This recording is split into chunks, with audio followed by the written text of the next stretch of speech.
Dari 5 jam, 6 jam berapa ya? Iya, jam lebih. Dan Polisi sudah bisa memegang buktinya gitu. Dan ingat, pasal 35 itu ancaman hukumannya besar, berat. Roy Panci CS 100% masuk kurungan badan. Waduh. Pemberkasan Roy Suryo CS dipercepat. Tentu saja penahanan benar-benar sudah tidak bisa dihindari dan tentunya dipercepat untuk Roy Panci CS.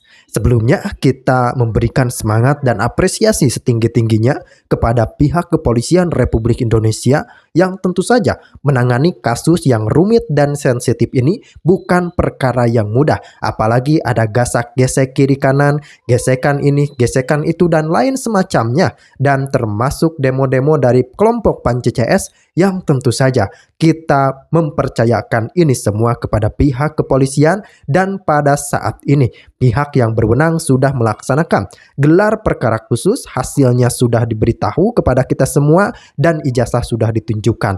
Maka dari itu jerat pidana untuk Roy Panci CS benar-benar mutlak, tidak bisa dihindari, bahkan ijazah sudah ditunjukkan dan semua sudah clear. Maka dari itu kelompok penuding ijazah palsu Pak Jokowi tentu saja tidak bisa menghindari jeruji besi.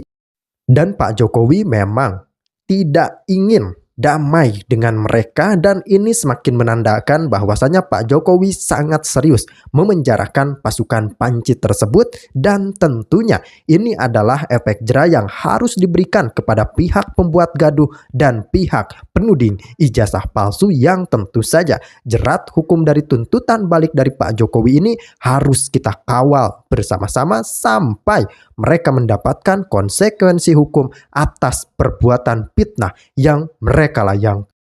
Barang bukti itu. Dan juga institusi yang mengeluarkan ijazah juga mengatakan itu asli. Kemudian dari laboratorium forensik juga mengatakan identik. Ya saya katakan itu asli. Apalagi juga teman-temannya dan sebagainya. Ya buat kami itu sudah membuktikan bahwa beliau itu adalah berkuliah di UGM ya sampai selesai. Kemudian mendapatkan ijazahnya. Yang selama ini dari awal kan pertama muncul tuh tidak kuliah di UGM, tidak mempunyai ijazah.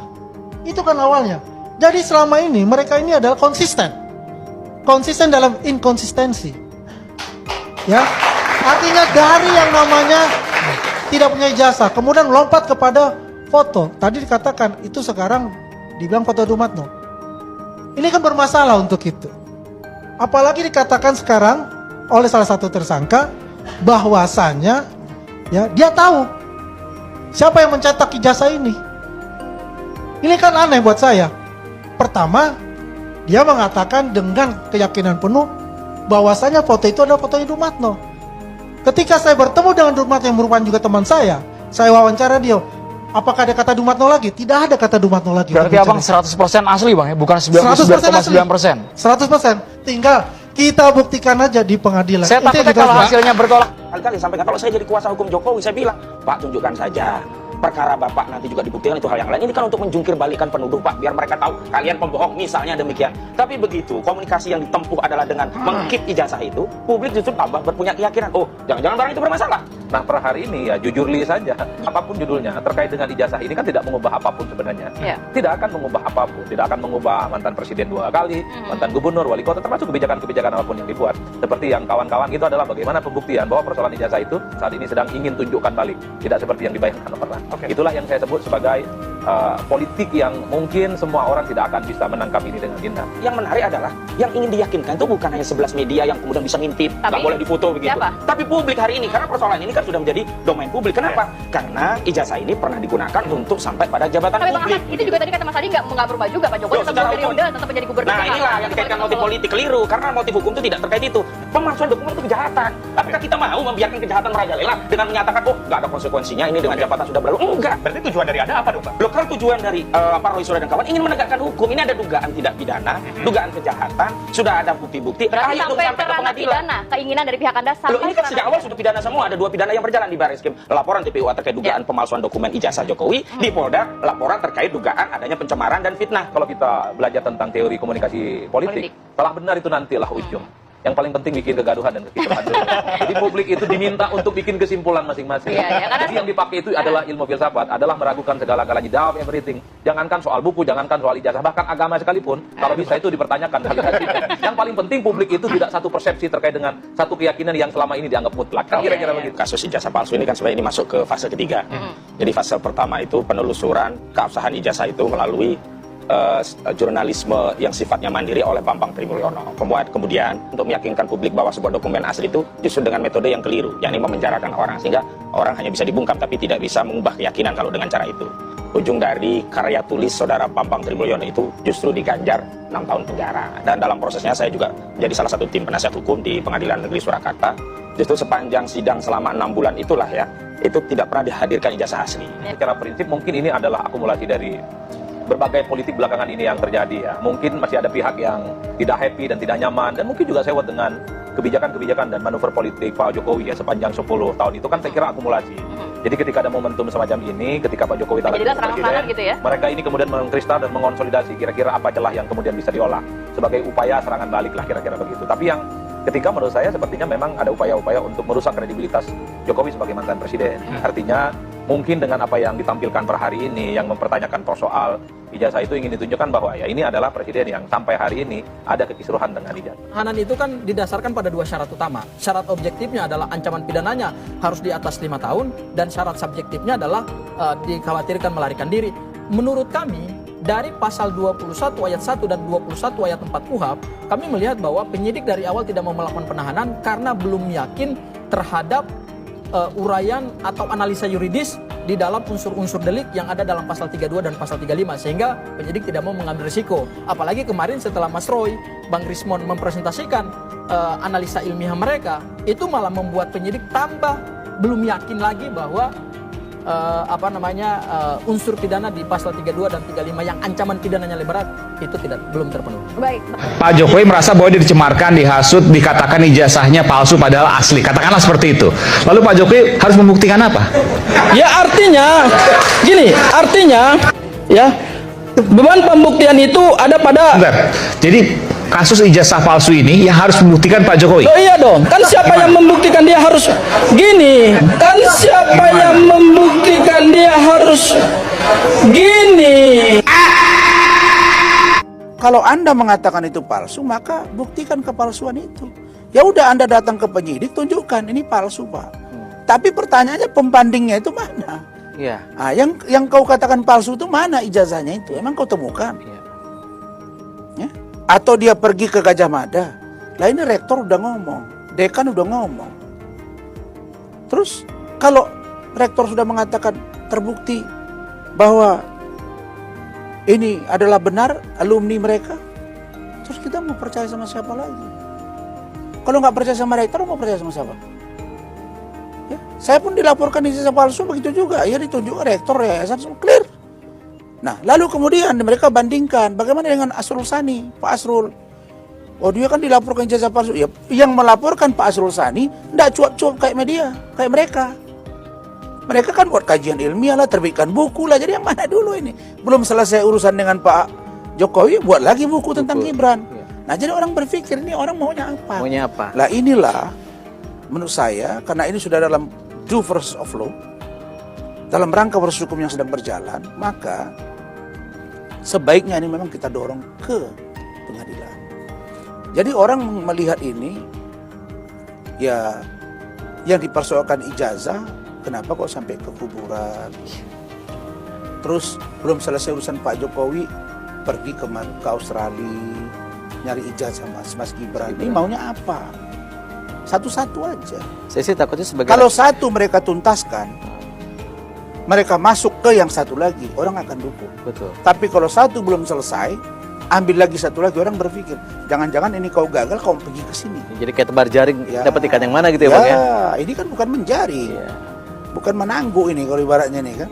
Yang saya takutin tuh Bang, sampai titik manapun, ini bukan masalah pembuktian, tapi masalah mencari cara untuk tidak percaya aja gitu loh, Bang. Ya itu tadi menimbulkan Kegaduhan publik, menimbulkan ketidakpercayaan kepada Pak Jokowi, kepada wapres kita. Ya kalau saya boleh bicara ya, bahasa-bahasa Roy CS ini sekarang termasuk pengacara itu udah nggak lagi pakai praduga tidak bersalah, ijazah palsu Jokowi gitu aja. Bukan diduga. Ngeri kali, ngeri. Saya aja yang bilang diduga bisa kena juga. Kena, apalagi ini langsung gitu. Polri tidak selalu salah dan selalu berupaya untuk mewujudkan kebaikan-kebaikan untuk rakyat. Polisi itu selalu dikecam tanpa sebab. Dengan dasar kebencian, polisi disudutkan. Saya rasa momentum yang sekarang ini, momentum bencana nasional, momentum semua anak bangsa harus introspeksi, harus mereformasi dirinya sendiri. Masing-masing lembaga negara, lembaga tinggi negara harus dengan sadar, harus bersedia untuk direformasi, termasuk DPR, MPR, termasuk Kejaksaan Agung, termasuk Mahkamah Agung, dan termasuk semua yang ada lengkap tanpa terkecuali. Kementerian, istilahnya ini bersih-bersih diri, perbaikan diri untuk Indonesia yang lebih baik. Harus dibuktikan tidak ada kepentingan kelompok politik tertentu, tidak ada kepentingan oknum-oknum politisi tertentu, tidak ada kepentingan untuk menggadekan, mencederai rakyat dalam sebuah pelaksanaan konstitusi. Saya masih ingat, Bib, pada episode kita sebelumnya, salah satu yang Habib juga sangat khawatirkan adalah bahwa termasuk di Mahkamah Konstitusi itu terjadi infiltrasi ajaran-ajaran yang terkait dengan ideologi transnasional. Apakah Habib menenggarai rusaknya kelembagaan ini semua, ya? Karena memang tidak ada pejabat tinggi negara yang komit kepada Pancasila, ya, sehingga kemudian gampang terhasut untuk mengaminkan atau bersepakat dengan ide-ide ideologi transnasional seperti yang dibawa oleh HTI dulu. Sekarang anggaplah itu kita sebut sebagai orang-orang yang beraliran ex-HTI. Bagaimana pandangan Habib tentang itu? Dan itu masih ada. Artinya di MK pun masih ada? Masih ada. Saya menduga masih ada. Dan negara ini kan sudah merangkul. Pemerintah ini kan sudah merangkul semua anak bangsa. Dengan diharapkan apa? Semua akan hidup berdampingan damai. Kepentingan nasional bersama dijalankan. Pancasila dijalankan sebagai etika hidup bangsa. Tapi ternyata tidak jalan sepenuhnya. Semua membawa kepentingan siapa? Kepentingan kelompok masing-masing. Ini adalah terjadi permufakatan jahat untuk merusak Indonesia. Berarti negara gagal dong membentengi dirinya dengan segala instrumen yang dimiliki, ya, untuk menjaga Pancasila ini dari infiltrasi ajaran-ajaran yang ingin mengganti Pancasila, bahkan ingin misalnya kita sering mendengar Daulah Islamnya. Negara gagal. Kenapa saya katakan negara gagal? Contoh kejadian bencana nasional.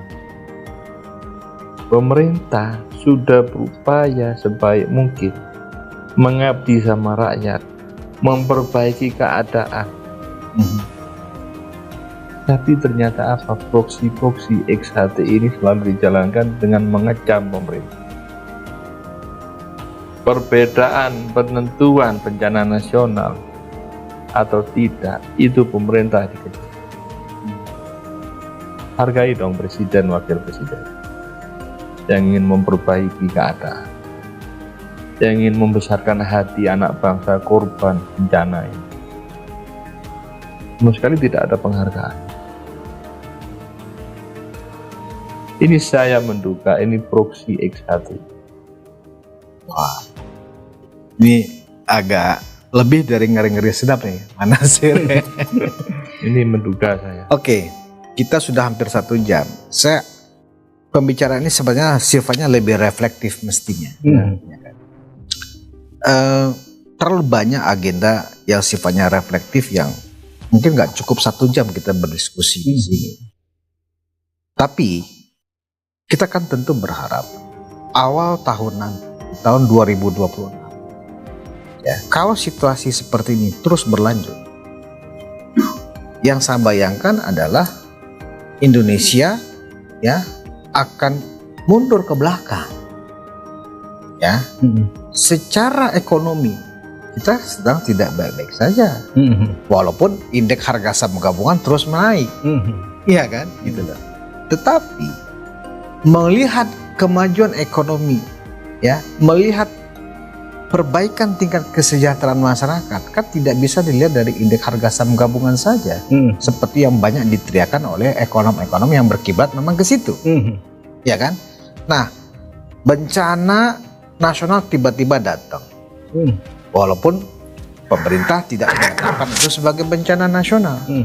Nah, sebagai kita anak bangsa memasuki tahun 2026, saya beberapa kali pernah mengusulkan agar seluruh elit politik melakukan tobat nasuha, dipimpin oleh presiden, wakil presiden, tobat nasuha bersama seluruh anggota DPR RI. Tapi rasanya ide ini diketawakan orang. Seolah-olah ide tobat nasuha itu sesuatu yang terlalu transendental. Padahal kita sebagai orang beragama, apapun agamanya, ya, tobat nasuha itu kan dalam misalnya teman-teman yang non muslim, ya, bentuk sebagai pertaubatan kepada Tuhan. Kita mengakui kesalahan kita minta ampun, sambil memperbaiki diri setelah itu. Kalau ini dilakukan pembenahan di MK, pembenahan di kejaksaan, pembenahan di kepolisian, tetapi tidak ada kesadaran untuk memperbaiki diri para elit politik yang notabene adalah pemegang mandat kekuasaan ya dari rakyat, saya yakin kita akan mundur ke belakang. Sebagai closing statement dari Bung Nasir, sesuatu yang memang mendesak, yang perlu diawali di awal tahun nanti, apa yang dilakukan oleh presiden kita Prabowo Subianto? Yang pertama harus dilakukan oleh presiden ini, saya ingin sedikit menyinggung soal ini ya, apa yang dilakukan oleh presiden. Sebenarnya apa yang dilakukan oleh Presiden Prabowo ini sebenarnya yang diinginkan dan diharapkan oleh masyarakat Indonesia, karena keberpihakannya kepada rakyat, keberpihakannya kepada negara itu jelas. Dia berdiri sebagai negara ini, dia ingin berdiri di atas kakinya sendiri.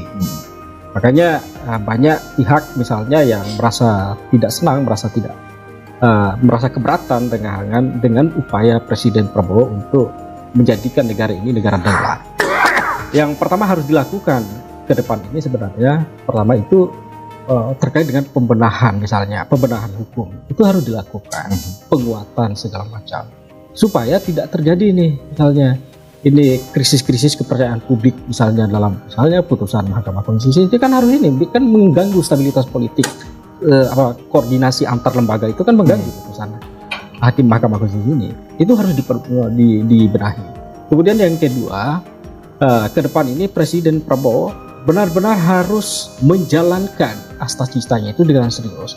Kontrol terhadap sejumlah kabinet pembantunya itu harus benar-benar serius dan tegas, supaya tidak ada lagi komitmen yang mengganggu agenda-agenda penting Presiden Prabowo ini. Yang terakhir menurut saya, Presiden Prabowo harus melakukan penataan kembali, misalnya apa kebijakannya yang tidak pro rakyat, misalnya apa yang belum terrealisasi dengan baik, misalnya NBGK misalnya belum terakses betul misalnya dengan rakyat, ataukah ini kan era digital bagi dunia kita sudah begitu maju. Nah, ini harus ditata kembali, apakah Papua menikmati, apakah sana dari ujung Sabang sampai Merauke ini semua menikmati seperti Jawa dan Sumatera misalnya, itu harus diperbaiki oleh Bapak Presiden Prabowo. Secara umum apa yang dilakukan oleh Presiden kita ini, Prabowo Subianto ini sudah menurut saya itu sudah inilah Bang, bagus lah, positif lah karena keberpihakan. Saya kira demikian. Baik. Closing statement, Bib, apakah Presiden Prabowo ingin mencapai cita-citanya tentu harus dapat dukungan dari rakyat tanpa kecuali, ya kan? Karena ketika seseorang sudah terpilih menjadi presiden, dia adalah berdiri untuk seluruh rakyat Indonesia. Nah, kita tadi bicara banyak pembenahan-pembenahan, bahkan ada desakan misalnya keluarkan saja Perpu, bubarkan MK. Nanti khawatirnya Perpu akan dijadikan senjata untuk membubarkan apa saja, Bib. Apa saran terbaik Habib yang mendesak sekali untuk tahun 2026 kita, kehidupan politik kita lebih baik, kehidupan penegakan hukum kita juga lebih jelas, ada kepastian hukum yang jelas? Ya, jadi begini, saya berharap Presiden bersedia melakukan audit kinerja partai politik mengusung. Dan saya berharap di situ partai politik ada kesadaran perlunya pembenahan secara menyeluruh. Karena apa? Karena negara ini sebetulnya tidak memerlukan partai. Negara ini adalah memerlukan apa? Stabilitas nurani rakyat. Nah, di sini saya memang tadi di awal menyampaikan apresiasi dan memberikan semangat kepada pihak kepolisian ya, karena ini bukanlah kasus yang mudah rekan-rekan. Ini kasus yang sangat-sangat sensitif, kasus yang memang penuh saya rasa dengan muatan politik di dalamnya. Kenapa saya katakan yang sangat rumit, yang sangat-sangat sensitif, tapi saya tidak menyebutkan kasus yang sulit. Kenapa? Karena ini kan secara penanganan, secara teori di atas kertas sangat-sangat simpel. Pertama, ketika pihak kelompok dari Bapak Roy CS ini menuding palsu, kemudian melakukan demo dan lain semacamnya, intinya menuding dokumen ijazah Presiden ke-7 Republik Indonesia ini, Pak Joko Widodo, bahwasanya ijazahnya palsu.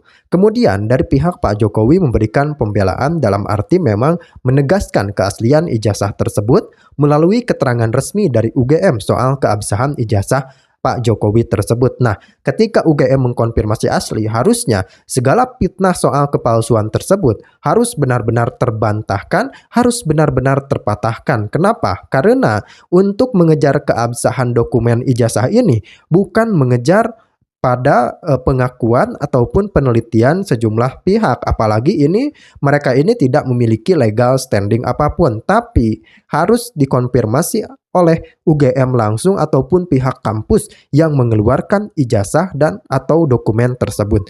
Lalu kenapa dikatakan simpel lagi rekan-rekan? Ini kan semua sudah jelas. Ketika mereka mendalilkan kepalsuan, kemudian tuntutan balik dari Pak Jokowi naik sidik, sudah menjadi tersangka dan gelar perkara khusus dilakukan. Lalu usai gelar perkara khusus, faktanya mereka ini tetap menjadi tersangka, bahkan ijazah asli pada saat ini sudah ditunjukkan. Nah, penyidik sebenarnya memiliki wewenang penuh untuk menahan mereka. Kenapa? Agar tidak terus berbuat gaduh. Saya rasa kasihan juga publik kalau terus dipaksa melihat dan menyimak perdebatan yang isinya para tersangka yang memang sudah gelar perkara khusus rampung, mereka tetap menjadi tersangka. Saya rasa yang justru harus kita kupas, yang justru harus di-up adalah keterangan resmi dari UGM soal keabsahan ijazah Pak Jokowi. Karena itulah yang memang akan menetralisir segala perdebatan ijazah tersebut. Kemudian ada pihak keterangan resmi dari uji lab forensik Polri dan juga hasil gelar perkara khusus soal menunjukkan ijazah dan memang penegasan dan penjelasan terhadap status tersangka Roy CS, rekan-rekan.